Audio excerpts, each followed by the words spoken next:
Que se passe-t-il ? L'EHESS Et la ville de Paris présente. Que se passe-t-il ? Que se passe-t-il ? Mais qu'est-ce qui se passe ? Que se passe-t-il ? Que se passe-t-il ? Bonsoir à tous et à toutes. Alors pour moi c'est aussi c'est une nouveauté de faire une conférence participative. Donc il faut que vous soyez un petit peu indulgents et indulgentes avec moi. Et je vous remercie d'être là. Et puis c'est une nouveauté aussi d'intervenir sur Paris parce qu'en fait je suis pas vraiment spécialiste de Paris, donc je suis au même niveau que vous. En fait, je suis une habitante de Paris qui traverse cette ville tous les jours. Moi, j'habite au sud de Paris, mais je travaille au campus Condorcet, donc je prends le métro, je traverse la ville, je traverse des quartiers différents, je rencontre des gens différents. Comme vous, en fait, exactement comme vous. Et donc, j'aimerais bien qu'on puisse échanger, se confronter sur nos expériences ordinaires, quotidiennes de la ville, qui sont toutes des expériences différentes et qui, en même temps, on va essayer de chercher aussi un petit peu les points communs. Et puis, j'en profiterai pour faire une sorte d'introduction. Alors, peut-être que pour certains et certaines, ça ne sera pas très banal, mais on ne faudrait pas, mais une introduction à ce que peut être une forme de géographie sociale de Paris. Donc, on va travailler ça ensemble. On va essayer de tisser ce petit canevas ensemble. Et j'espère que vous sortirez avec peut-être des idées, peut-être des concepts. J'aurai 2-3 concepts de géographie sociale et de géographie urbaine. Et puis, des réflexions qu'on pourra partager sur la question des mobilités, puisque c'est mon thème de recherche, et du changement. Donc moi, je suis géographe et donc je travaille, je vais me présenter et puis après, je vais vous poser une petite question juste pour savoir aussi un petit peu d'où vous venez. Donc, je suis géographe, je travaille en fait sur les questions de mobilité et de migration. Donc, j'aborde la migration internationale, comme une catégorie de la mobilité. Ce qui m'intéresse, c'est de travailler le continuum des formes de mobilité. Donc la mobilité, mais qui s'intègre dans une perspective plus large la migration, dans une perspective plus large de différentes formes de mobilité qui ponctuent, organisent nos expériences quotidiennes à différentes échelles, puisque comme je suis géographe, je travaille aussi sur les échelles. Alors, ce qui m'intéresse, c'est les échelles ordinaires, les échelles du quotidien, l'échelle du pâté de maison, l'échelle de la rue, l'échelle de chez nous, de l'espace domestique, l'échelle de l'espace public ou celui même de la ville. Donc voilà, j'aimerais qu'on travaille ensemble là-dessus. Et j'ai sorti un livre récemment qui porte sur le rapport entre les mobilités et les questions de justice et d'injustice. Et ça, je pense que ça nous parle aussi à tous et à toutes. Et donc voilà, j'aimerais bien qu'on arrive à mener cette réflexion ensemble sur l'articulation des mobilités quotidiennes, plus exceptionnelles peut-être aussi, et des rapports qu'on peut avoir avec le juste, l'injuste, le légitime, l'illégitime, enfin ce que j'appelle une géographie morale des mobilités. Et si vous voulez, on y reviendra. Et avant de continuer, je voulais vous demander, parmi vous, qui est du quartier, pour avoir une petite idée. Merci. Qui est parisien ? Alors, vous mettez tout ce que vous voulez derrière parisien. Hein. Ça, on en reparlera après. Et qui est d'ailleurs ? Ok, ça fait un tiers, un tiers, un tiers. Voilà. Donc, c'est ça aussi la ville. Hein. C'est une diversité de personnes avec des histoires et des expériences différentes, un lien au territoire différent qui se rencontrent et qui éventuellement arrivent à échanger ensemble. Hein. La ville, si on retourne disons, aux définitions un peu basiques, hein, quand on commence à enseigner les études urbaines, que ce soit la géographie ou la sociologie urbaine, on commence par ça. Hein. On commence par les premiers sociologues de la ville qui nous disent que la ville, d'abord, c'est la densité. C'est pour ça que je commençais par cette image, que c'est une image que vous avez, je pense, tous et toutes reconnue, qui a été prise pendant les Jeux Olympiques. Et donc, beaucoup de gens aux mêmes endroits réunis ensemble autour de cette, notamment de cette montgolfière. Donc, un moment de densité. Et ça, c'est le propre de la vie urbaine, hein, la différence entre l'urbain et ce qu'on peut appeler peut-être le rural. Mais bon, ça se discute en géographie, mais c'est justement ça, c'est la densité et c'est aussi l'hétérogénéité, la diversité. Et certains géographes parlent d'urbanisation du monde parce qu'en réalité, on peut dire que maintenant, cette densité et cette diversité, elle est présente en de nombreux lieux. Mais la vie urbaine, c'est aussi le fait justement, du fait de cette densité, de cette diversité, de vivre avec l'autre.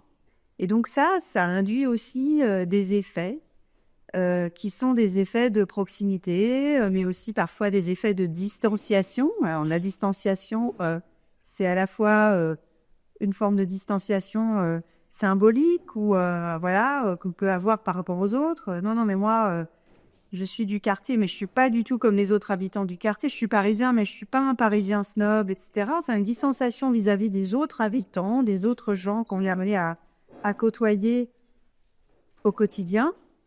Mais ça peut être aussi de la distanciation spatiale. En géographie, on prend souvent l'exemple des wagons de métro. Si vous entrez dans un wagon de métro, d'ailleurs que ce soit, alors pas forcément aux heures de pointe, parce que pour le coup, là, la densité, on la sent, mais l'effet de la densité, mais disons que si vous prenez le métro à une heure, disons, il n'y a pas trop de limite, vous allez voir que les gens qui rentrent dans le wagon de métro, spontanément, ils vont se situer, ils vont aller s'installer à distance les uns des autres. C'est un truc, c'est vraiment une règle de la vie urbaine et de la façon dont on s'approprie des lieux comme des transports. En fait, on va toujours essayer d'être le plus loin possible des autres. Et en même temps, si vous regardez un peu les gens dans les wagons de métro, ils sont à distance, mais en fait, ils passent leur temps quand même à jeter des petits coups d'œil autour d'eux et à regarder. Enfin, en tout cas, moi, j'aime beaucoup regarder les autres, mais je pense que je suis pas la seule ici. Donc, à regarder aussi ce qui se passe autour. Et donc, c'est ce jeu aussi de distance et de proximité qui est vraiment intéressant dans la vie urbaine. Donc voilà, c'est de ça un peu que je voulais discuter avec vous, de nos géographies parisiennes du quotidien, en particulier dans notre rapport avec les mobilités. Et donc, je vous propose qu'on travaille ça en 5 temps. Vous allez voir, c'est très facile. Je vous demanderai juste de transmettre, vous n'êtes pas trop timide, j'espère, vos impressions, vos points de vue, vos expériences, qu'on puisse en discuter ensemble. Donc, le premier point, c'est la question du changement urbain. Qu'est-ce que c'est qu'une ville qui change ? Je vous donnerai 2-3 coups d'éléments, mais en fait, j'aimerais bien qu'on en discute ensemble. Et puis, vous en savez peut-être autant, voire plus que moi, sur qu'est-ce qui change aujourd'hui à Paris. Donc, n'hésitez pas, à partir de vos expériences du changement, parlez. Le deuxième point, c'est un travail. Alors, je ne sais pas si certains et certaines d'entre vous étaient déjà à la précédente conférence, enfin la conférence de Béatrice Fernandez, mais c'était une réflexion sur les lieux, sur le lien avec les lieux, les liens qu'on tisse avec les lieux. Il y a un autre terme que je n'ai pas encore utilisé, qui est le terme de géographie relationnelle. En fait, tout ce qui se passe en ville, ailleurs aussi, c'est de la relation. Et donc, la géographie s'intéresse aux relations entre les gens, mais aussi entre les lieux. Donc, quels sont les liens que vous tissez, vous, en tant qu'individu, avec des lieux ? Et quels sont les liens que vous tissez aussi à travers vos déplacements, vos pratiques, entre les lieux ? Il y a des lieux qui nous attachent, des lieux qu'on aime, et puis des lieux qui nous crispent, on y reviendra, qui nous inquiètent parfois. Ensuite, on travaillera, si vous voulez bien, sur vos déplacements quotidiens et comment les mobilités quotidiennes induisent aussi des formes de rencontres ou des formes d'affrontements, de tensions parfois. Le 4e point, ce sera une petite parenthèse, un petit interlude. J'aimerais bien que vous nous racontiez votre expérience, j'espère qu'on arrivera au bout, peut-être un peu, on verra, votre expérience du Covid et du confinement en particulier. J'aimerais qu'on revienne sur cette expérience qui n'est pas toujours une expérience très positive, quoique j'étais très étonnée quand j'ai demandé à mes étudiants de raconter leur expérience du confinement. Je me suis rendu compte que pour nombre d'entre eux, en fait, ça a été une redécouverte de leur voisinage et qu'il y a des choses très positives parfois qui se sont passées dans le confinement. Mais vous nous direz un peu ce que ça avait été pour vous, et si vous étiez à Paris ou pas. Et puis le dernier point, ce serait de réfléchir, comme on a commencé, sur la question qu'est-ce que c'est que d'être parisien et parisienne aujourd'hui. Voilà. Donc, parce que Paris, et je voudrais commencer par ça, Paris, c'est quand même pas rien. C'est une ville mondiale, c'est ce que la grande sociologue urbaine Saskia Sassen a appelé dès les années 90 des villes globales. Et Paris, c'est à la fois une ville qui concentre énormément de richesses. En plus, la France, mais qui concentre aussi une population importante. Paris, son aire urbaine, c'est 12 millions d'habitants. C'est énorme. Vous savez qu'on vit dans un pays hyper centralisé, donc c'est très important, mais qui concentre aussi, pas seulement les richesses, les activités, mais qui concentre aussi de nombreuses inégalités. Et donc, c'est une ville incroyable pour observer toutes les tensions, mais aussi les articulations qu'amène la question de la diversité et de la densité. C'est quand même un lieu unique au monde. Et donc, je trouve que on a de la chance quelque part d'avoir tous les jours, pour ceux et celles qui vivent à Paris, d'avoir cet observatoire-là. Quand on s'intéresse un peu aux sciences sociales, on est dans un endroit quand même assez extraordinaire, avec des injustices, des violences extrêmement fortes, mais aussi des transformations particulièrement intéressantes. Et donc, c'est ça la géographie relationnelle. C'est regarder aussi quels sont ces liens qui se tissent dans une localisation particulière, en l'occurrence Paris. Je rappellerai que c'est aussi la première destination mondiale en termes de tourisme. Vous le savez peut-être déjà tous et toutes, parce qu'on en a beaucoup parlé pendant les JO. Il faut rappeler, plus de 50 millions de visiteurs par an. C'est énorme. Et ça fait partie des questions dont on pourra discuter. Et puis enfin, c'est une place migratoire centrale. Il y a beaucoup plus, il y a plus d'immigration à Paris qu'il y en a dans le reste de la France. Rappelons que 15% des résidents de Paris sont immigrés. Voilà.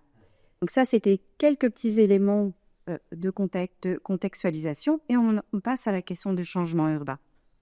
Je vais vous poser une première question qui sera délibérément un peu vague et floue. Et à vous de vous approprier la question. C'est finalement votre première fois à Paris. Bonsoir à tous, merci en tout cas pour la conférence. Alors moi je suis venue à Paris parce que c'est un date et que j'adorais la Tour Eiffel et j'étais et je suis venue pour ça. Voilà, pour moi c'est très belle femme la Tour Eiffel, c'est pour ça que je suis. Alors moi je viens du sud, de Perpignan, et je suis arrivée à Paris à 20 ans. Donc, ce qui est intéressant, pour moi, mon premier souvenir, moi qui venais de province, je menais une vie assez tranquille. Et Paris, pour moi, c'était très agité. Pour moi, c'était de l'agitation. Et voilà, mon premier souvenir, c'est ça. Et je me sens de plus en plus parisienne. Je sens que je deviens de plus en plus froide, parce que quand je reviens dans le sud, ma famille me dit, mais t'es stressée, calme-toi, voilà. Et je me dis, oui, effectivement, il y a quelque chose comme ça. Et comment je suis venue ? Je suis venue pour le travail. Ouais. Parce que dans le sud, il y a peu de travail. Je travaille dans le cinéma et il n'y a pas beaucoup de travail. C'est pour ça. Voilà. Alors, moi, je viens de Clermont-Ferrand. Je suis arrivée à 32 ans à Paris. Et ça m'a beaucoup... Enfin, le métro, se retrouver, je me trompais tout le temps. J'étais complètement perturbée. Et je demandais toujours aux gens de m'aider. Et puis j'ai pris l'habitude, voilà. Bonsoir. Alors, moi, je viens de Lyon. J'étais en Savoie au départ, et puis Lyon. Je suis restée 10 ans à Lyon et je vis à Paris depuis 10 ans. Et Lyon-Paris, pour moi, c'est une grande ville, donc c'est assez proche. Bien sûr, Paris, il y a plus de mouvement, plus de densité. Donc, je suis là depuis 10 ans et je vois quand même qu'il y a une évolution. Il y a de plus en plus de piétons, de moins en moins de voitures. Je suis quand même un peu fière de ça, qu'il y ait moins de voitures. Voilà. Et je suis venue ici pour travailler. Et j'habitais à Lyon et j'avais des amis qui commençaient à fonder des familles, des foyers, des maisons. Et moi, j'étais pas du tout dans ce truc-là. J'étais célibataire et je me suis dit, je vais venir à Paris, je vais faire la fête un peu plus. Enfin, je vais trouver plus mon compte, quoi. Et la communauté aussi, elle est différente. Hein. Voilà.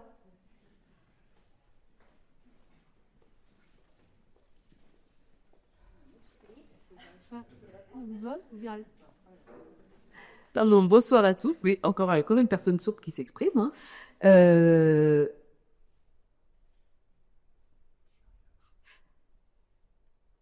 suis arrivée, je devais avoir 6 ans ou 7 ans. Et ma mère m'accompagnait à Paris parce qu'elle travaillait à Paris et il y avait un centre de loisirs dès son travail, du côté du dos. Et on prenait le RERB. Et je me rappelle avec les... Enfin, je sais pas, les gens ont à peu près le même âge, peut-être se souvenir de l'odeur et de la couleur des sièges du RER, qu'il y avait la première classe, il y avait 2 classes. Et il y avait une ambiance un peu différente, une ambiance qui était plutôt agréable. Et maintenant, le métro, il s'est peut-être modernisé, mais il y a de plus en plus de monde. Il y a moins d'hygiène, c'est moins propre. Il y a de plus en plus de monde. Moi, je me rappelle, c'était beaucoup, beaucoup moins fréquenté. Et je me souviens, quand on allait à Châtelet, il y avait une ambiance différente. Il y avait moins de magasins. Il y avait beaucoup, beaucoup de voitures, par contre, beaucoup plus de voitures, des trottoirs plus réduits. Et maintenant, avec l'écologie, je trouve que la ville, elle devient de plus en plus agréable et de plus en plus belle, qu'il y a de l'ambiance, qu'il y a peut-être plus de social, on va dire. Je sais pas. Bonsoir. Alors moi, je suis arrivé à Paris. Oui, merci. Je suis arrivé à Paris. Enfin, je ne suis pas arrivé à Paris. Je suis venu pour la première fois à Paris quand j'avais une vingtaine d'années, puisque en fait, j'ai habité à Lyon autrefois, et puis après, je suis allé en Alsace. En fait, avec ma famille et moi aussi, j'ai changé de ville, j'ai changé de région une douzaine de fois. Donc du coup, quand je suis arrivé à Paris, c'était pour aller faire mon service militaire que j'avais retardé, qui était à Montbarsan dans le sud. Et donc, comme j'habitais à Mulhouse, il fallait que j'arrive à la gare de l'Est, et que je passe à la gare de Lyon, et ensuite pour prendre mon train. Et j'en profitais à chaque fois pour sortir, voir un peu la ville, parce que c'est la ville du Nia, etc. Et je voyais les gens marcher, et je me disais, c'est une ville de fous, jamais je n'habiterai ici. Ça va trop vite, les gens sont stressés, etc. Et en fait, je suis venu y habiter pour des raisons, parce que, en fait, j'ai beaucoup bougé, que vous l'avez compris, et je ne trouvais pas le sens un peu à ma vie. Et donc, je suis venu trouver du sens à ma vie pour certaines activités à Paris. Et en fait, je suis devenu parisien très, très, très facilement, puisqu'en fait, j'aime la ville. J'aime avoir les possibilités de sortir, de faire des fêtes, de rencontrer des gens différents, divers. Et oui, j'aime quand ça bouge. J'ai la possibilité de bouger quand on veut, comme on veut, même à 3 heures du matin. Et c'est pour ça que la période Covid, pour moi, était une catastrophe. 1960, j'étais une petite fille et mon père avait trouvé un appartement un peu HLM, entre guillemets, dans le 19e, près de République, pas loin d'ici, Colonel Fabien, Jaurès. Et ce que je voudrais dire, c'est qu'à l'époque, ce qui me frappe maintenant, c'est que Paris a été nettoyé, les murs sont blancs, à l'époque, tout était noir. Parce que je suis arrivée dans une école communale, c'était d'une tristesse épouvantable. Il y avait l'école des filles, l'école des garçons. Il y avait une vie de quartier, mais tout était noir et les écoles étaient sombres. Et tout ça était quand même assez... tout ça s'est beaucoup transformé. Voilà ce que je voulais dire. Voilà.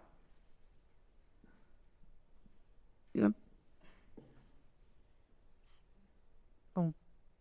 On arrête pour le temps. Merci beaucoup. En fait, vous avez fait de la géographie de pète sans savoir que le world sachant d'ailleurs, parce que je relève le micro, n'est-ce pas? Est-ce que non, pardon. Voilà. Donc, vous avez dit tout ce qu'il y avait à dire en fait sur le changement urbain et sur l'expérience, vos expériences du changement urbain et du lien avec une ville qui se transforme. Bon, là, j'ai pris des petits exemples du quartier. d'opérations, de transformations urbaines récentes, hein, mais c'est beaucoup moins riche que tout ce que vous avez dit. Vous avez rappelé que la ville a une odeur et la ville a une couleur. Vous avez parlé d'odeur du RER, vous avez parlé de la couleur des murs, et donc vous êtes vraiment parti d'un point de vue sensoriel, en fait, sur la ville. Et ça, c'est vraiment intéressant. Il y a une expérience sensorielle de l'urbain. Il y a une expérience sensorielle de l'urbain. Et moi, par exemple, je ne vous ai pas raconté, mais moi, j'ai grandi à Paris. Bon, je ne suis pas née à Paris, mais un peu par hasard, mais j'ai grandi à Paris. Et je suis partie à 20 ans vivre en Italie du Sud, à Naples. Et j'ai passé 10 ans à Naples. Et pour moi, Naples, c'est l'odeur du linge. Mais aujourd'hui, ça a beaucoup changé parce que la ville est devenue une destination touristique en quelques années très importante. Et tout d'un coup, je ne sais pas, quelqu'un est déjà allé à Naples ici? Ouais. Et donc, depuis, je dirais, 7-8 ans, il y a des magasins de friture qu'on a ouverts un peu partout dans la ville parce que c'est facile pour les touristes à emporter les petites fritures à grignoter dans la rue, c'est très bien. Et du coup, l'odeur du linge a disparu et a été remplacée par l'odeur de la friture. Et donc, le changement urbain, la façon dont on vit ce changement, c'est aussi une relation sensorielle à l'espace urbain. Et donc, je pense que chacun et chacune, peut-être que ça, pour celles et ceux qui ne se sont pas encore exprimés, ça peut aussi allumer des petites lumières sur ce que c'est qu'une relation à la vie. Vous avez parlé aussi de la lumière, pas seulement les couleurs, mais aussi la lumière, la ville-lumière. Qu'est-ce que c'est que la ville-lumière? Et vous avez parlé de la fête. Et c'est ça aussi, la ville, hein. C'est un lieu de tous les possibles. Et derrière la fête, il y a le loisir, la rencontre, l'amusement. Donc c'est ça aussi. C'est un lieu d'opportunité, la ville. C'est un lieu, encore une fois, qui peut être extrêmement violent. Ça peut être un lieu d'extrême solitude. Mais c'est aussi souvent le lieu de tous les possibles, de toutes les rencontres, hein. Vous savez, peut-être, on a un terme en sociologie urbaine pour parler de ça. On parle de sérendipité. Donc le fait que il peut se passer plein de choses et que c'est peut-être ça le propre de la vie urbaine. C'est qu'il peut vous arriver des trucs incroyables auxquels vous vous attendiez pas du tout. Et ça, il y a plus de chances que ça vous arrive en ville qu'ailleurs. Parce qu'il y a plus de gens, parce qu'il y a plus de situations. Il y a cette densité dont on parlait avant. J'ai apprécié aussi cette référence à la communauté, au fait qu'on retrouve, parce que justement la ville est dense, la ville est diverse, la ville attire, parce qu'elle propose des opportunités, etc. Mais c'est aussi là qu'on peut se retrouver en communauté. Et il n'y a pas de contradiction entre le fait d'être dans un espace urbain qui finalement est très individualisant, c'est-à-dire chacun en a une expérience particulière, intime, individuelle de la ville, et le fait de retrouver d'autres personnes avec lesquelles on se sent bien parce qu'on partage des caractéristiques communes. Et cette tension-là aussi, elle est propre à la vie urbaine, hein. Individualisation par l'expérience urbaine et en même temps appartenance à des groupes sociaux avec lesquels on partage des choses. Et donc, vous avez parlé de la communauté, j'imagine que vous vouliez parler des personnes malentendantes, mais c'est aussi la communauté des célibataires, après tout, avec qui on fait la fête. Donc, on appartient aussi à différentes communautés. Et on n'aspire peut-être pas toujours à rester célibataire. Et puis la communauté gay également. Ah oui, d'accord, j'avais pas... Voilà, ouais, donc voilà. Et la communauté. Et donc, c'est ça aussi parler. C'est cette diversité d'ancrage, de possibilités dans lesquelles on vient s'insérer. Alors, quelques mots pour revenir sur la question. Ah oui, un autre élément très important, les rythmes. Les rythmes. Vous avez parlé aussi des rythmes et de la frénésie urbaine qui caractérise les grandes villes et en particulier Paris. Et le décalage. Et quand on rentre après chez soi, tout d'un coup, on est perçu différemment parce qu'en fait, la ville, elle vous socialise aussi à la vie urbaine. C'est-à-dire que quand on vit en ville, on se transforme et on devient un urbain. Et donc, en fait, on s'intègre quoi, d'une certaine manière. Et effectivement, après, quand on retourne d'où on vient, et si c'est pas en ville en particulier, on a un décalage. On est en décalage. Et cette question des temporalités et rythme urbain, elle est extrêmement prégnante, effectivement, à Paris. Hein, et c'est pas une caricature que de dire que les Parisiens sont pressés, effectivement. Et que quand on n'est pas sérieux, au bout de 5 minutes dans un café, on commence à s'en inquiéter et à s'impatienter. Voilà, ont différents aspects, une géographie très intime et très personnelle du changement urbain. Je voulais juste donner quelques éléments de contexte sur le changement urbain à Paris, en sachant qu'effectivement, vous l'avez souligné, on a vécu ces dernières années des grands moments d'accélération de la vie urbaine, d'accélération du changement urbain, qui s'inscrivent dans des contextes. Alors, on parle souvent des Jeux Olympiques. C'est un événement qui a effectivement fonctionné comme un accélérateur. On y reviendra peut-être après, pour le meilleur et pour le pire, hein, parfois. Un accélérateur, mais aussi un révélateur. C'est-à-dire que les Jeux Olympiques nous ont donné à voir des espaces dans la ville, mais aussi des situations qu'on avait peut-être oublié de regarder de près. Sinon, quelques éléments peut-être pour rappeler des transformations qu'a connues la ville en utilisant des termes de géographie urbaine ou de sociologie urbaine. Je ne sais pas si vous êtes familier de ces termes. Certainement, c'est des termes qu'on entend souvent dans le débat public.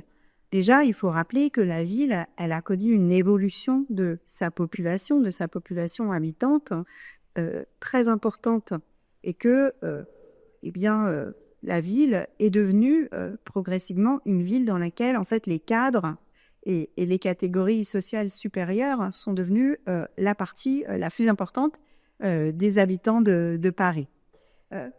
Ça, c'est une première... je ne sais plus si j'avais mis un graphique, j'ai oublié.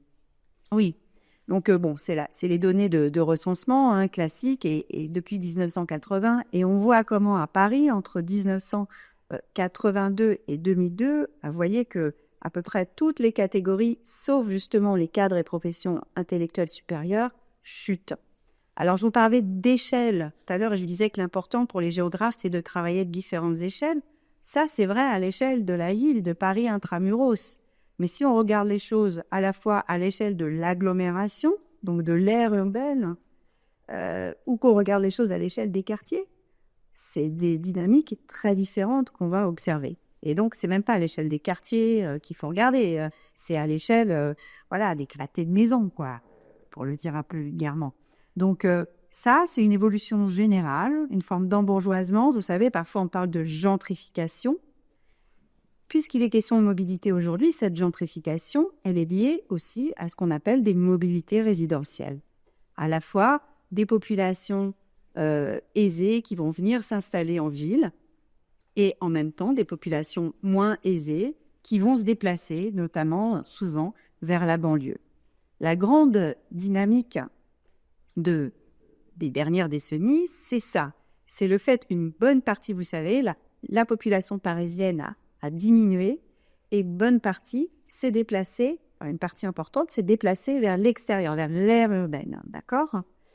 Mais on est dans un arrondissement un peu particulier, au sens où cette chute de la population, elle a été un peu moins importante. Le 19e arrondissement a perdu des habitants, mais de façon moins importante par rapport à d'autres arrondissements parisiens qui se sont un peu...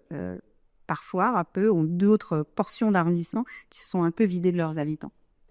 Donc la question de la gentrification, qui est l'embourgeoisement d'une ville, il faut la travailler à différentes échelles, à différents niveaux. Sinon, on a une vision un peu caricaturale de la transformation de la ville.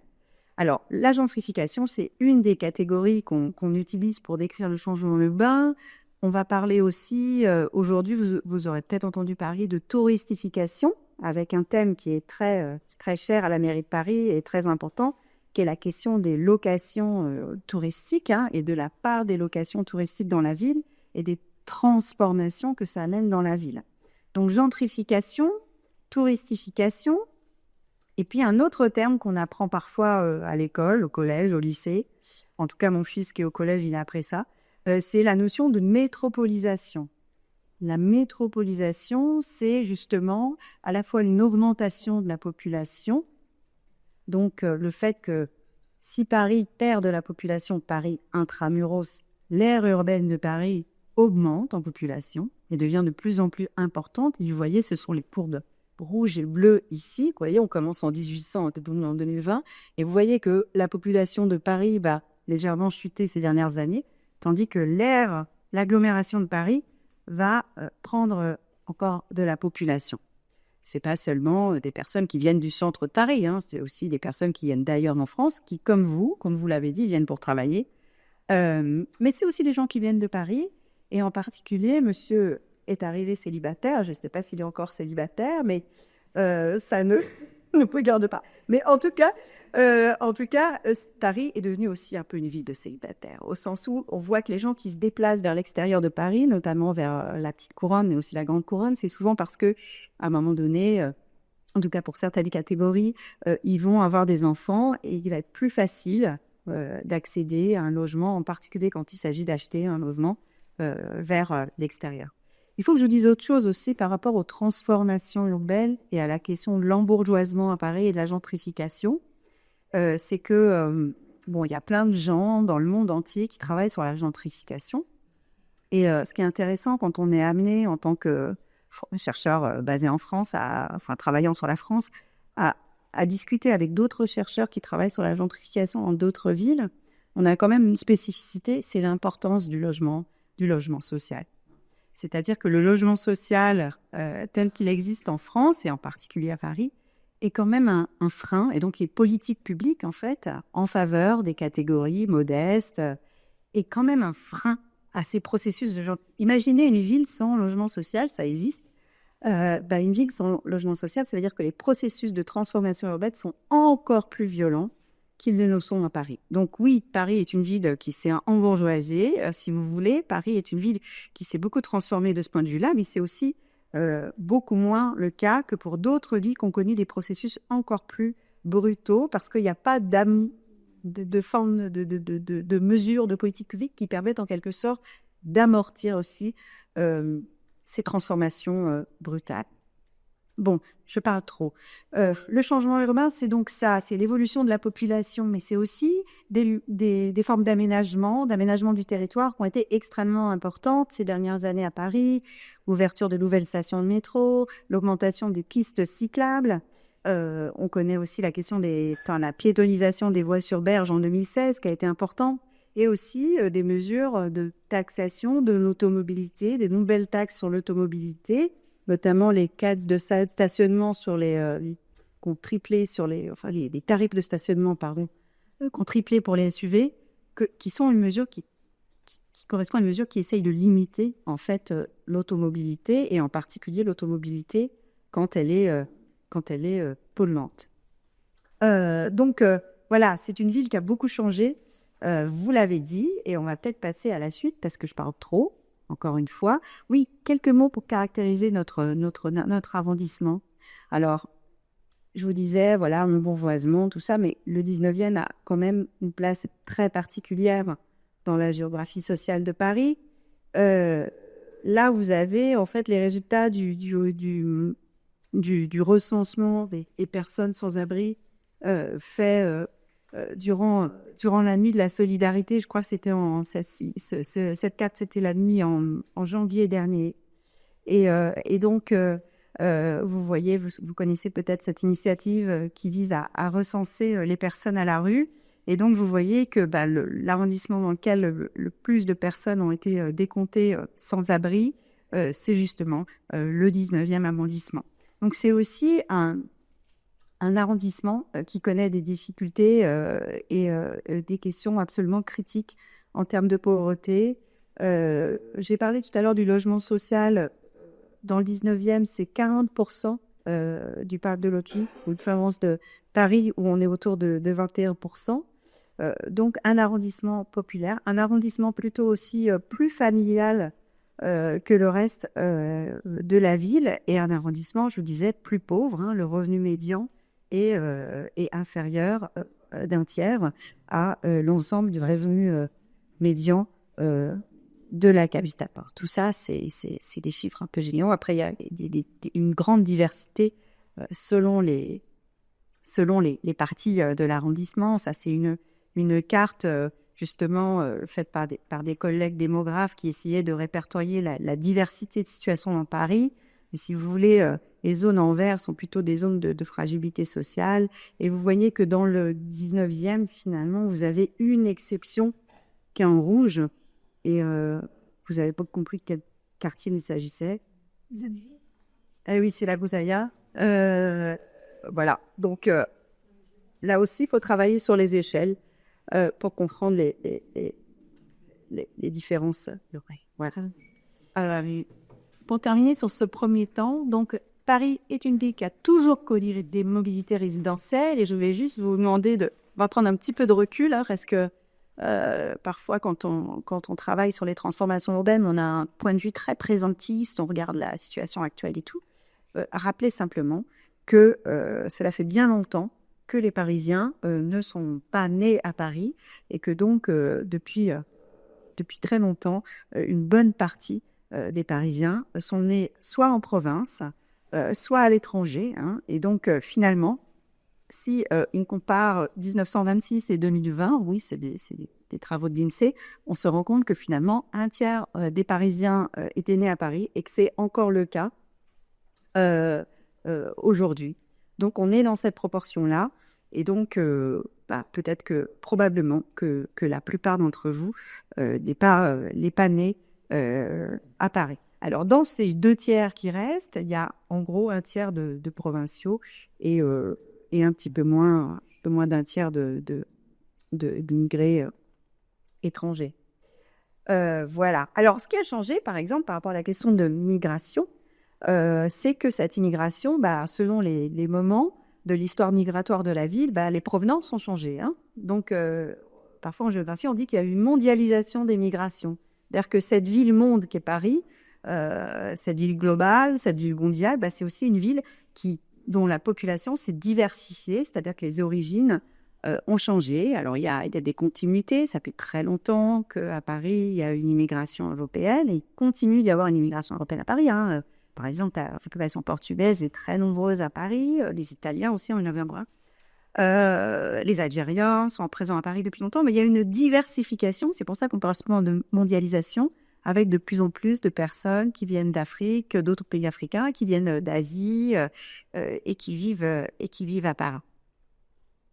Voilà. Donc, je propose qu'on passe à un deuxième temps qui est la question des lieux du quotidien, des lieux que vous aimez ou des lieux que vous n'aimez pas en Paris, des lieux qui vous dérangent peut-être.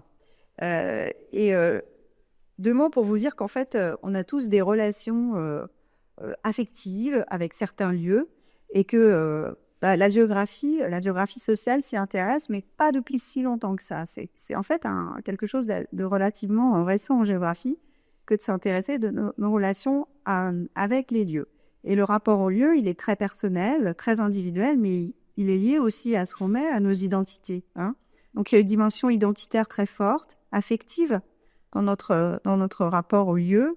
Et puis, notre rapport au lieu, il comprend tout ce dont vous avez déjà un peu parlé, dont vous parliez de Paris, hein, des perceptions, des représentations, des émotions. Il passe par des pratiques urbaines qui sont singulières pour chacun et chacune d'entre nous. Et puis, nos rapports au lieu, ils sont aussi porteurs de valeurs, de normes, et qui nous amènent parfois à devoir négocier le partage des lieux, parce que le propre aussi de Paris, c'est de voir aussi, le fait d'être dans une grande ville, ça veut dire qu'il faut qu'on se partage les lieux.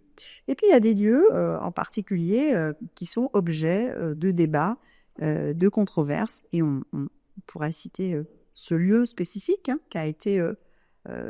avant d'être, je vais revenir là-dessus, mais avant d'être la médiathèque James Baldwin, a été un lycée occupé avec des controverses autour de l'occupation du lycée et parfois même des conflits.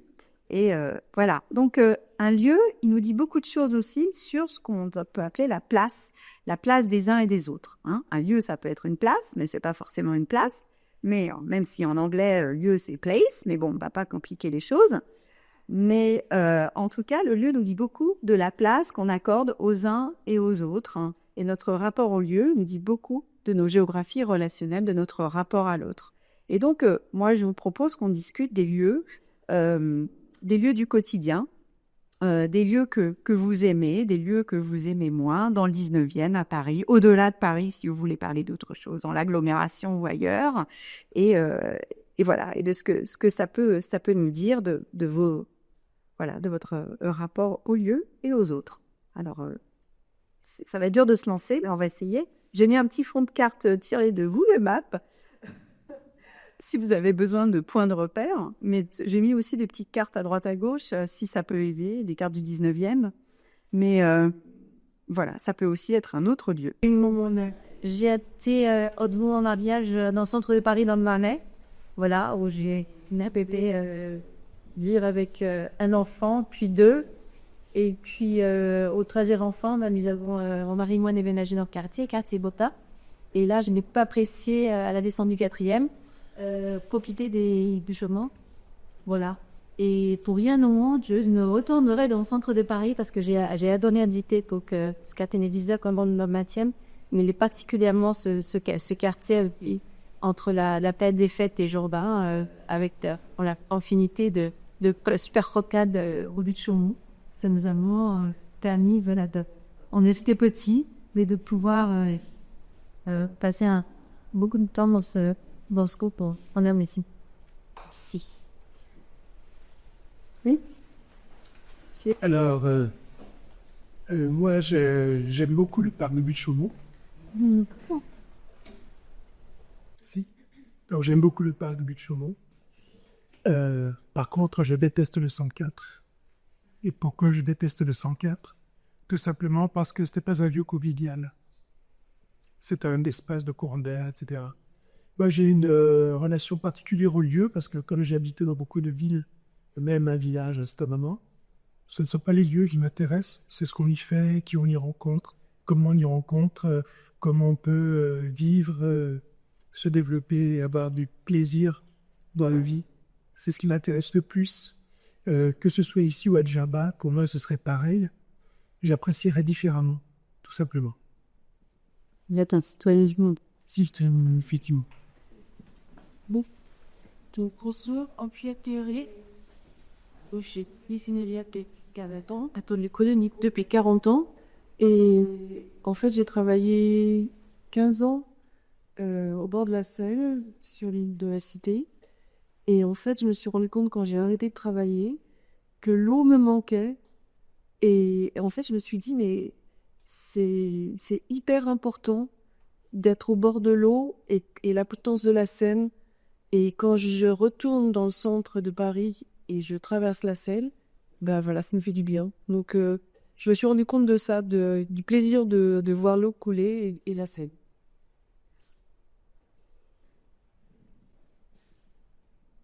Alors moi j'habite ce quartier, donc je le connais bien. J'y apprécie beaucoup les parcs parce qu'il n'y a pas que les buttes de Chaumont. Hein. Il y a quand même ce qu'on oublie souvent, ces petites buttes du Chapeau Rouge, il y a aussi la Villette. On a énormément de choses. Et ce que j'aime beaucoup aussi dans le quartier, c'est qu'il y a une diversité de population et on croise des gens de toute nationalité. Et c'est vraiment une richesse, même si chacun quand même reste dans son univers. Il ne se parle pas forcément beaucoup, il ne se mélange pas beaucoup.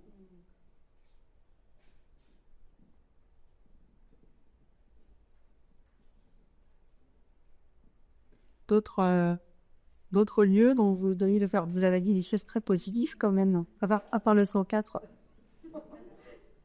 Alors moi, je veux encore revenir sur quand j'étais petite fille, le canal de l'eau et le canal Saint-Martin, c'était très glauque, très très glauque. Et maintenant, c'est quand même un lieu de vie magnifique, je trouve. Et tous les vieux bistrots qui sont restés, qui ont gardé quand même l'âme du coin. Mais les choses ont beaucoup changé. Et ça, c'est des endroits, maintenant, de promenade. Voilà. Oui. Oui, ça fait quand que, depuis l'année 60, je chante pas, je suis à Paris. Je suis dans l'East Against, d'ailleurs, j'ai toujours habité, j'ai déménagé, c'était 200 mètres. Et la grosse différence, c'est que à l'époque, bon, les buts de Chaumont, c'était ouvert la nuit. Il n'y avait pas tous les interphones. C'est-à-dire que moi, quand j'ai milité, on faisait des porte-à-porte, des aucun problème pour entrer dans les immeubles. Maintenant, des grilles partout. Enfin, bon, d'un côté, il y a des choses qu'on peut du bizarre, des formidables, quoi. Avant, c'était des abattoirs. J'ai connu une période, mais enfin, j'ai pas les abattoirs. C'était la fin. Ils construisaient ce qui est devenu la Cité des Sciences. C'était dessiné à des abattoirs. Donc, j'ai jamais qu'une bâche. Mais, je dis, le fait est que tout est grillé, enfin, tout est derrière les grilles maintenant, alors que avant, c'était compliqué. Ça peut être quoi, je peux. Du Bichomont est horaire quand il fait la canicule, quand il y a peut-être 2 ou 3 nuits dans l'année où on le Bichomont l'année. Mais bon, c'est quand même mieux. C'est un état d'esprit différent, quoi. Allez. Moi, je suis arrivé à Paris, en fait, j'habitais à 30 km de Paris, et j'étais pensionnaire, donc à une île pontoise, pour pas la nommer. Et j'ai commencé à connaître Paris pour les pensionnaires qui venaient de Paris, qui avaient été virés des lycées parisiens, qui étaient devenus pensionnaires. Donc moi qui habitais à la campagne, je les voyais arriver le matin, ils avaient fait plein de trucs, au cinéma, etc. Ils revenaient avec plein de disques, ils avaient poché. Puis enfin, Paris, ça s'est précisé comme ça, et puis bon, je suis arrivé après, en 63, je chante des bonnes avec plein de veau, et... Donc, mai 68, tout ça. Ouais, dans les temps. Alors, moi, j'aime beaucoup le 19e. Le métro Criné. Alors, on prend la navette Buvial, pour aller au centre commercial. Et puis, la porte de Pantin aussi, il y a beaucoup de musiciens, de jeunes. Et en face de la porte de la Villette, il y a la Cité des Sciences et de l'Industrie. Et c'est un lieu culturel. Moi, j'aime bien, je trouve ces lieux-là agréables. Et puis, il y a les poules et les boutons, en face de la Cité des Sciences. Et je trouve ça agréable, c'est joli pour les enfants. J'aime bien, voilà. Merci.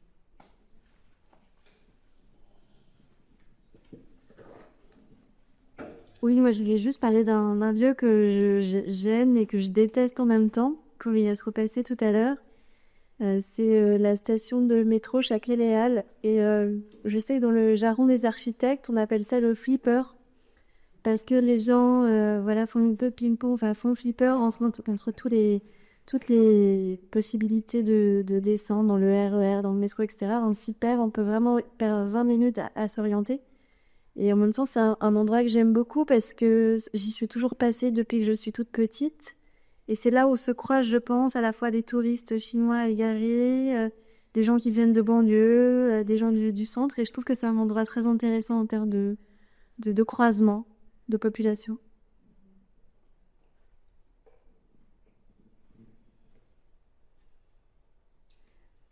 Merci beaucoup.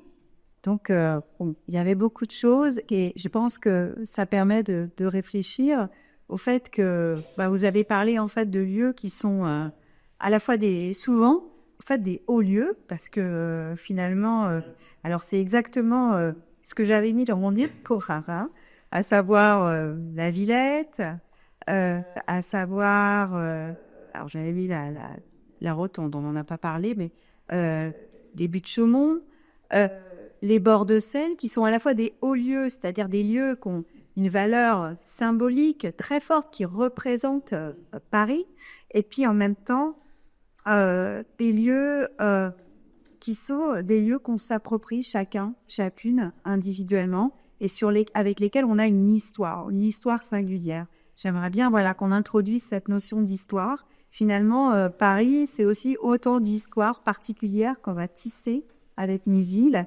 On revient donc à quand on est arrivé, comment ça a évolué, comment ça a changé. Alors, je vais dire, il y a eu cette histoire aussi, je crois que c'est pendant le confinement, qu'il y avait quelqu'un qui décrochetait les grilles des buttes de Chaumont. C'est une légende urbaine ou pas? Qu'il y avait quelqu'un qui venait décrocher les grilles pour qu'on puisse aller pendant la journée, quand les parcs étaient fermés aux buttes de Chaumont. Enfin, en tout cas, votre histoire sur les fermetures nocturnes, ça m'a fait penser à ça. Et ça, les fermetures nocturnes, c'est une grande revendication aussi des jeunes qui voudraient pouvoir aller dans les parcs, parce qu'il y a un autre élément dont on n'a pas parlé, mais qui m'est venu quand vous avez parlé du 104, c'est aussi ce qu'on appelle parfois en géo la marchandisation urbaine, c'est-à-dire le fait que beaucoup d'expériences dans la ville, et les lieux dont vous nous avez parlé, c'est des lieux gratuits justement, les bords de Seine, le parc, c'est des lieux gratuits. Et finalement, aujourd'hui, la difficulté, même pour les aménageurs, pour les élus, dans l'aménagement du territoire, c'est de freiner aussi une forme de processus de marchandisation ou d'essayer de limiter, qui fait que tout accès à des lieux devient un accès payant. Alors, est-ce que, par exemple, j'aimerais bien avoir votre avis sur le 104, parce que c'est un espace marchandisé ou pas? C'est un espace mixte, en fait. Vous avez à la fois des lieux accessibles, où vous pouvez aller regarder des spectacles, des expos et tout. Et puis, en même temps, c'est aussi un espace où il y a des cafés, enfin des lieux aussi payants, mais il y a aussi des initiatives solidaires. Donc, il y a un peu de tout au 104. En fait, le 104 est une chimère. C'est-à-dire que c'était un projet social au début par les artistes, artisans, etc. Futur, hein? Et l'institution s'est mise là-dedans et a créé des contraintes qui étaient un accès facile aux activités par les gamins du quartier. Et du coup, ils en avaient fait une surface ouverte avec plein de courants d'air et avec des petits voyous qui allaient voler d'un côté et qui couraient à travers le 104 pour s'enfuir de l'autre côté, etc. Et donc, du coup, petit à petit, ils ont dû fermer des espaces, ils ont dû fermer des portes, ils ont dû mettre des portes. Donc, en fait, dans ce genre de lieu, souvent, les institutions sont aussi à côté de la plaque. Erreur du débat, je crois. Les institutions réfléchissent. Bonsoir, désolé, je représente l'institution ce soir et je me porte vraiment en faux avec ce que vous dites, monsieur, parce que précisément, le 104, pour moi, c'est une sorte de petit miracle de lieu culturel qui est complètement ouvert sur le quartier, où les espaces sont des espaces communs, où il y a plein de groupes, plutôt de jeunes gens qui viennent en totale autonomie, répéter des spectacles de danse, par exemple. Alors, il y a une supervision qui est organisée par le 104 pour veiller à ce que toutes les activités ne rentrent pas en contradiction, mais c'est devenu justement un vrai lieu complètement intégré dans le quartier. Il y a plein de familles qui viennent avec des poussettes. Il s'y passe beaucoup de choses accessibles proprement, gratuitement, en accès libre. Donc, pour moi, c'est justement un peu un contre-exemple de ce que vous dites, mais voilà, c'est aussi une question de ressenti, hein, je l'entends absolument. Mais pour moi, c'est un petit miracle du 19e. Et il n'y en a pas d'autres ailleurs. Et il y a plein d'opérateurs culturels partout en France qui viennent voir le modèle du 104 parce que justement, il arrive à être ouvert sur le quartier tout en étant dans une logique aussi d'excellence, de diffusion artistique et culturelle. Il a fait l'église.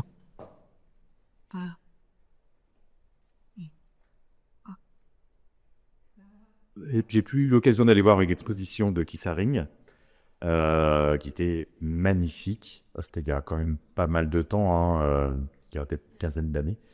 Et par rapport au parc des Puits-de-Chaumont, on dessine, il y a certains sourds qui font chameau, voilà, petit jeu de mots avec les Puits-de-Chaumont de chameaux. Voilà. Il y a, il rencontre différentes personnes et ce qui est intéressant, c'est que c'est vraiment un très joli parc. Et il y a le Rosa Bonheur, là, qui est un lieu très célèbre. Où on peut y rencontrer des gens très différents pour faire la fête la nuit avec une vue sur Paris et c'est un lieu très très agréable. À chaque fois que j'y vais, bon, on est pas trop en hiver parce qu'il fait un petit peu froid quand même, mais voilà, je trouve que c'est un endroit très chaleureux et le parc est ouvert le soir jusqu'à la nuit pour accéder au Rosa Bonheur et je trouve que c'est un lieu pour moi très très beau. Ça fait un petit moment que j'y suis pas allé parce que voilà, ma vie a changé, etc. Mais voilà, c'est un lieu où j'aimerais y retourner et je trouve qu'on a une belle vue sur la vie parisienne. Merci d'avoir partagé cette impression. Donc, je passe à la suite parce que je suis en retard. Alors, la question des mobilités quotidiennes. Donc là, je voudrais qu'on se concentre un tout petit peu sur la question des transports. Je vais pas vous en dire grand-chose parce qu'on a déjà parlé des transports et la question des transports, il y a énormément de transformations. Vous l'avez dit dans la prise de parole déjà, de la ville, qui a vraiment changé, avec une prise importante des mobilités douces, des mobilités durables. Mais j'aimerais bien vous entendre sur vos expériences personnel. Quels sont les modes de transport que vous privilégiez? Quels sont ceux que vous aimez, ceux que vous détestez? Alors, Émilie est revenue sur son expérience de la station Châtelet-Halles, qui est très intéressante et on y reviendra peut-être.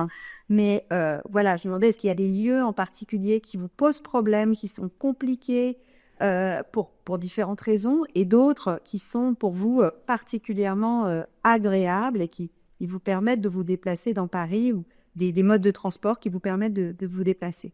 En sachant que la petite révolution, je voulais quand même vous le dire, c'est que dans toutes les études sur les transports, que ce soit dans les études urbaines, mais aussi dans la façon dont on appréhende les statistiques, les données liées au transport, la petite révolution, c'est qu'enfin, si vous regardez, je sais pas, les enquêtes mobilité, si vous regardez même l'Observatoire parisien sur les mobilités, etc., quand on parle des transports, on arrête de considérer que tout est lié au déplacement domicile-travail. Pendant très longtemps, on évaluait la question des transports à l'aune de l'expérience de la personne, du citoyen moyen, qui, comme si on ne faisait que ça, qu'on ne faisait que de se déplacer pour aller travailler. Or, heureusement, on a en général une vie beaucoup plus riche, mais parfois aussi plus compliquée d'ailleurs. Et donc, c'est pas seulement les déplacements domicile-travail, c'est aussi accompagner quelqu'un, aller chercher un enfant à l'école, aller faire des courses, aller se divertir dans la ville, etc. J'aimerais bien vous entendre là-dessus, sur vos déplacements du quotidien.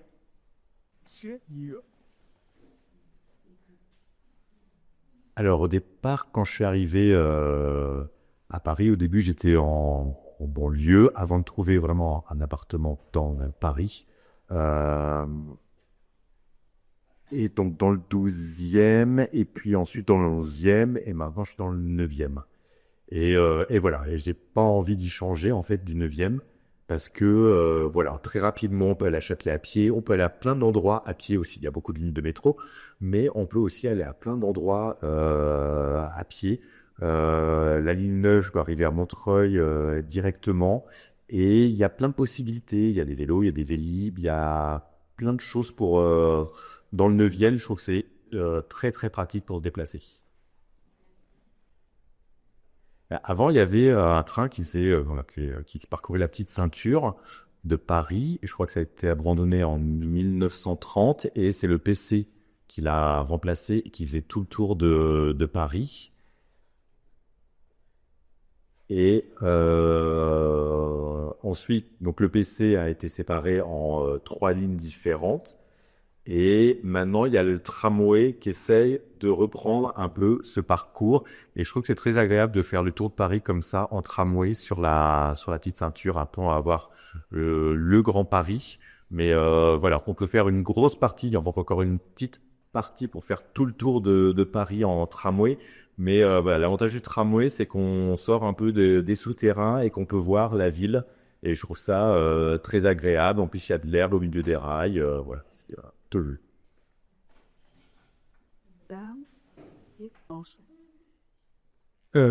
Oui, alors, moi je vais parler un peu, comment dire, j'ai un peu, depuis un peu les derniers temps, j'ai commencé à réfléchir plus à la manière dont je me déplace dans la ville. Et notamment, j'ai remarqué que au départ, c'était beaucoup conditionné par les applications de transport, Google Maps et Mappler, tout ça. Et en fait, au départ, pour moi, me déplacer dans la ville, c'était vraiment la rapidité. Et donc, en fait, dans une logique d'optimisation, donc c'est-à-dire faire un Montreuil, c'était un très cher rapide. Du coup, je prenais beaucoup le métro et je fais pas trop une expérience, comment dire, sensorielle, émotionnelle dans les transports. Et j'ai commencé à réfléchir plus à ça, du coup, et maintenant à faire, en fait, à privilégier beaucoup plus la marche pour, en fait, parce que ça me permet de découvrir le quartier, de voir comment les rues sont reliées entre elles. Et ça, c'est très agréable, en fait, de pouvoir construire une image mentale de Paris, plutôt que d'aller sous le sol et d'avoir des lieux qui sont des îlots, en fait, que je peux pas relier mentalement. Et ce que je voulais dire aussi, c'est que du coup, j'ai changé un petit peu la manière dont je me déplace, parce que du coup, l'idée, c'est plus d'aller rapidement, mais de penser à la qualité du trajet et de voir s'il va être énergisant ou drainant. Et en fait... donc la marche là-dessus est beaucoup plus agréable, je trouve. Et ensuite, on peut faire des hiérarchies des transports. Et ça dépend aussi des heures à laquelle on les prend. Un métro le soir à 1h du matin, ça peut être agréable peut-être, pas forcément à midi. Et qu'est-ce que je voulais dire d'autre? Oui, la marche aussi, donc c'est une manière pour moi d'habiter la ville et d'avoir des idées, donc avec la sérendipité, aussi par exemple de se mettre à la photographie en regardant un petit peu autour de soi. Voilà, on découvrirait les choses comme ça. Et D'accord, ok. Je voulais juste parler de mon rapport au vélo. Alors moi, je suis pas vraiment de Paris, je suis un peu de passage, en tout cas pour des études, donc ça peut être un peu long. Et il y a eu un moment où j'ai eu l'opportunité d'avoir un vélo. Voilà, j'avais pas de carte de transport, je faisais beaucoup de vélo. Je trouvais ça très agréable parce que ça fait faire du sport. Et puis, enfin, c'est sympa d'être dehors, de voir la ville. Bon, mais puis on peut être amené à ça rapidement quand on est en banlieue, presque 10 km juste pour un aller simple, quoi. Mais en même temps, voilà, parfois j'ai plus de vélo et je reprends les transports et je me dis, mais en fait, à vélo, il y a tout un monde qu'on ne voit pas. Quand c'est pas du tout les mêmes gens, en fait. Quand on est en banlieue, qu'on prend le bus, les gens se ressemblent beaucoup et c'est pas ceux qui conduisent du vélo, quoi.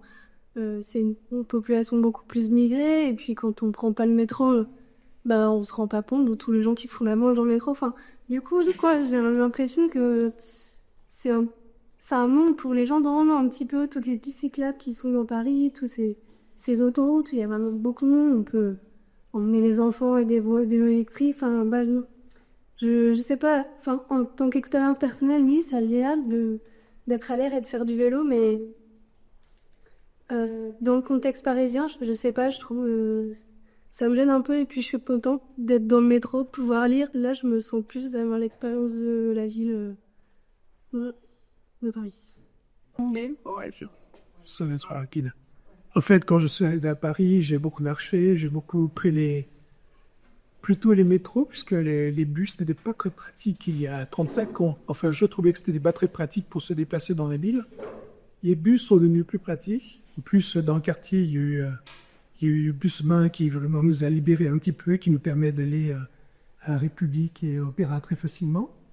Mais par contre, il y a une transition qui est encore un peu difficile, puisqu'en fait, il y a de plus en plus de vélos, de plus en plus de pistes cyclables, de plus en plus de routes qui sont interdites aux voitures, ou qui sont devenues avec un seul sens, par exemple. Et donc, du coup, il y a des nœuds dans Paris.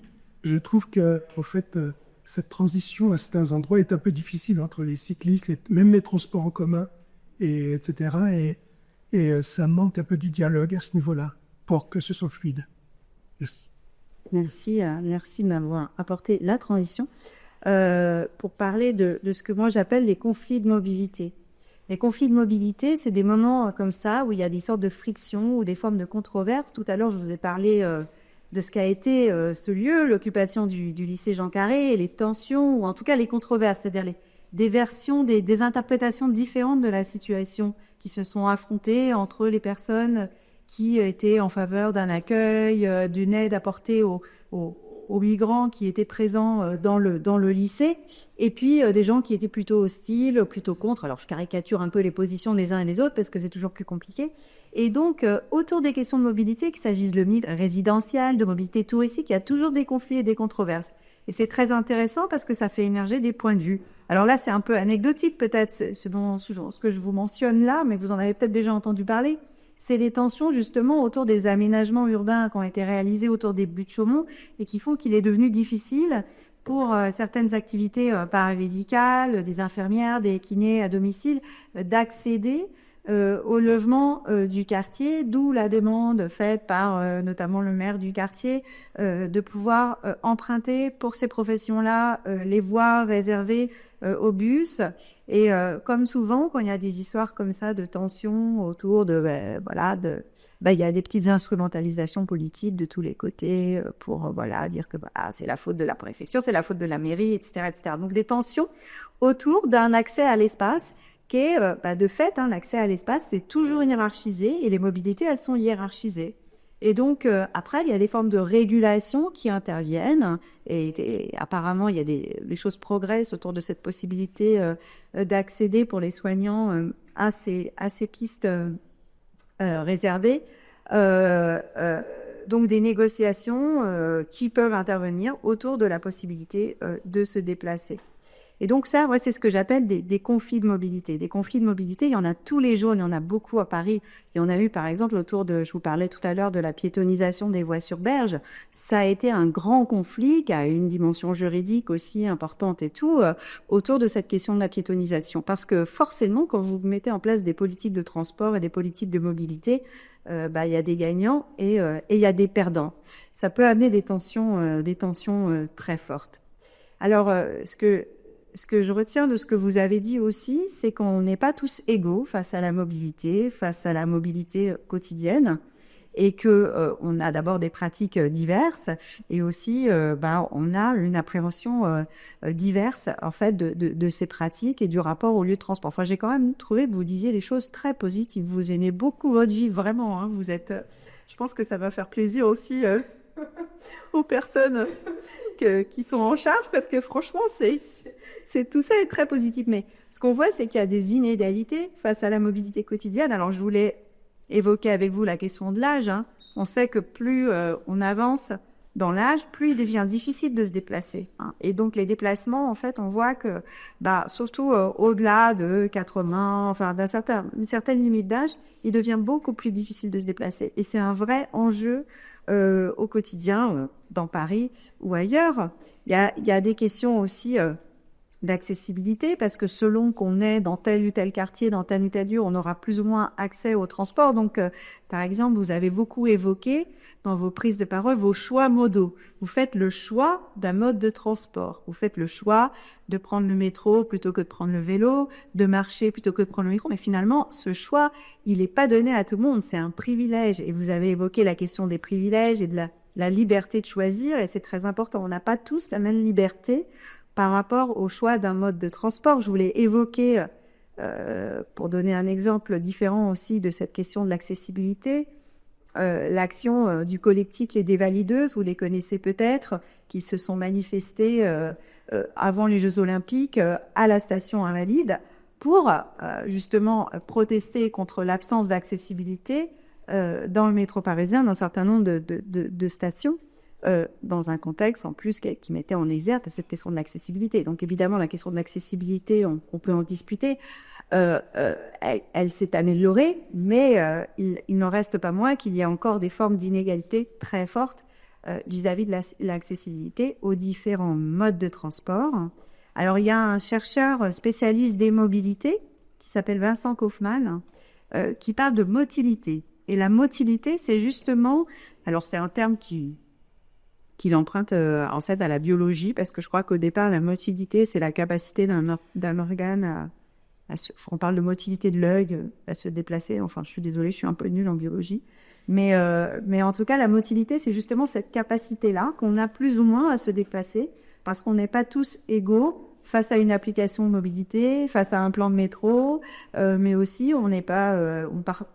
par exemple, on peut avoir aussi des difficultés à se déplacer qui peuvent être liées à différentes situations. On a aussi la question des autres, en fait, la question du care qui a été mise en avant quand on s'intéresse aux questions de genre, etc. On se rend compte que, par exemple, les femmes sont beaucoup plus engagées dans des mobilités liées aux soins aux autres, hein, que ce soit leurs parents, leurs enfants, les courses à faire, etc. Et qui fait qu'elles ont aussi des exigences en termes de déplacement et de mobilité particulières. Par exemple, on se rend compte qu'au-delà d'un certain âge, les femmes ne prennent plus le vélo. Parce que s'il faut porter des courses, aller chercher un enfant, etc., ça devient plus compliqué de prendre un moyen de transport qu'un moyen de transport individuel, par définition, même si on peut s'enseigner un super vélo pour mettre les enfants et les courses, mais là où on en arrive aux inégalités aussi de revenus et voilà, de situation sociale. Donc, merci d'avoir évoqué tout ça. Je vous propose qu'on accélère un tout petit peu. Allez, on a encore 5 minutes. Donc, on va aller très vite sur la fin. Je voulais parler du Covid, mais je ne sais pas si oui, on va parler du Covid quand même. Et puis, je ferai une toute petite conclusion, si vous voulez bien. Donc, je ne sais pas si vous avez des choses à raconter de votre expérience du confinement, parce que pour nous, les chercheurs, c'est très intéressant le confinement, parce que quelque part, c'est une expérience unique. Vous voyez, ça nous a permis d'observer des choses, parce que c'est une expérience finalement d'immobilisation radicale. Tout d'un coup, on s'est retrouvé à devoir rester chez nous, ou en tout cas dans un périmètre très restreint. Et donc, je veux bien vous entendre là-dessus. À Clermont-Ferrand, il y a le tramway. Alors, quand il est en panne, c'est affiché et on voit, c'est accessible. Parce qu'on peut savoir si c'est en panne.